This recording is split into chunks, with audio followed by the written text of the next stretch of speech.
Hi guys, in this video you will learn how to set up Discord Nitro.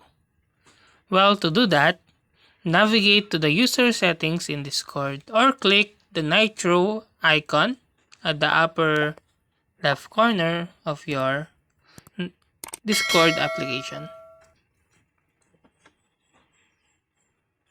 Choose your preferred subscription plan. Well, Nitro offers various features including boosted upload limits, high quality video streaming, and animated emoji usage across different servers.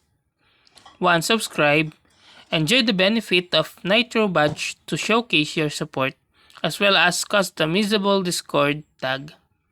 Nitro users also gain access to a vast library of Nitro exclusive server boosts to enhance their favorite communities. Take advantage of the enhanced file upload limits of when it comes to Nitro Basics, it's 50 MB and Nitro is 500 MB uploads, allowing seamless sharing of high quality media files.